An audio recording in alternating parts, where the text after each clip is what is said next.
What's up, everybody? Hey, did I ever tell you the story about the time that the guy left the church? True story, honest to goodness, because the light from the sanctuary was shining in and it hit the gilded pages of the big Bible on the front table and it was shining back in his eyes, and he made a big deal about it. He wrote a letter to the session and he complained about it and he tried to get people to move the Bible, and then he ended up just getting frustrated and he left the church. True story.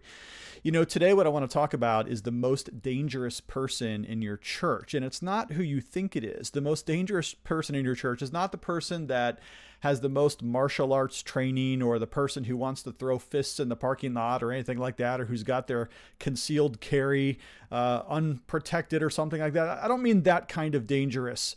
Those things are dangerous too.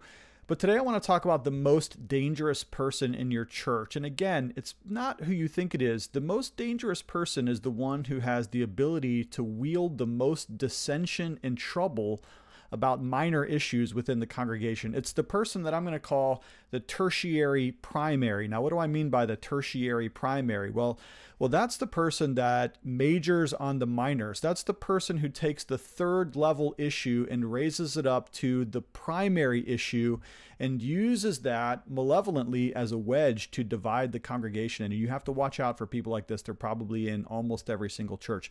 Well, hello, everybody. If you're new to this channel, my name is Matthew. I'm one of the pastors here at Gospel Fellowship PCA. We are a Reformed Bible-believing church just north of Pittsburgh. If you're looking for a church like that, please come check us out. Also, adjunct professor at RPTS. Come check us out, rpts.edu. I'd love to have you for classes here in the Pittsburgh area. Matter of fact, real quick, couple quick commercials for you. I want to mention my book, Hold Fast the Faith. If you're new to Reformed theology, you're going to want to check that out. Also want to mention this. I have a Jonathan Edwards class that I'm going to be teaching, a weekend course at RPTS this January 2025. So I'm telling you that now, so you might have to do a little bit of preparation work to get ready for that class when it comes. You can audit it. You can take it for a weekend. I'd love to study Jonathan Edwards with you. Well, let's get back to the tertiary primary. This is, in fact, the most dangerous person in your entire congregation, I promise you. So what happens in a lot of people's lives is that they learn something new. Maybe they get on a rabbit trail in their studies, they get on the old interwebs and they go down some dark holes and they learn something, and that's something that they learn, which technically is probably classified as a tertiary issue, meaning one of third level importance, not total insignificance, but third level importance.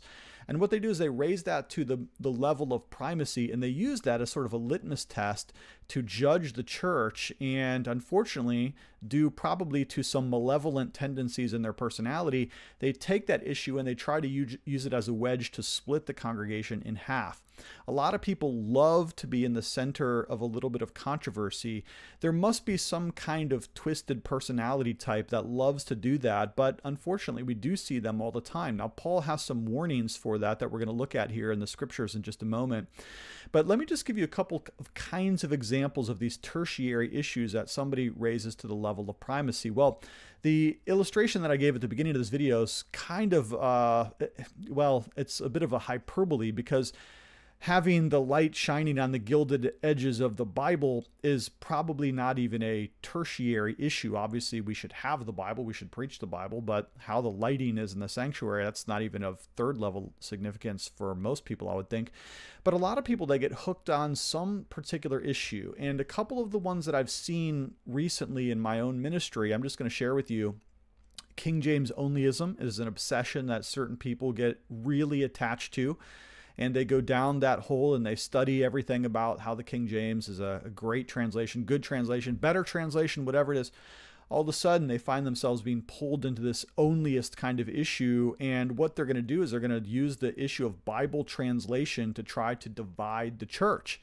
And they're going to begin to castigate other translations like the NIV or the ESV or the New King James, and they're going to use that as an issue. Now, I'm not saying that Bible translation is insignificant. In fact, I think translation is a wonderful thing. It's a gift that we have so many translations. It's a wonderful thing. It's a hard thing to translate the Bible, and there's all kinds of linguistic layers to the question of what is the best Bible translation for any particular congregation. But a lot of people will really delve into that, and they'll raise that third level issue of which translation is the best to the primary issue, and they're going to use that malevolently to try to divide and to factionalize the congregation. Now, I've seen a lot of other things too. I'll tell you, Doug Wilson is one of those individuals that's just a spark in a haystack. He's just one of those people that you either love him or you hate him. You either think he's great or you can't stand him. And unfortunately, I've seen it multiple times where people either become a great fan of Douglas Wilson or they cannot stand anything Douglas Wilson does.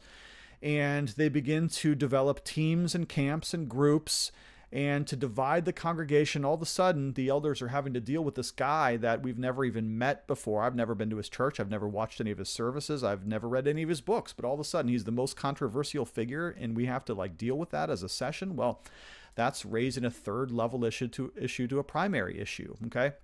Tim Keller is another one where people either love some of the stuff that he wrote or they really don't like it. And you can just kind of take that and go off with it. And you can think about the fact that people do this all the time. They take something that they are very interested in and they raise it to a litmus test level.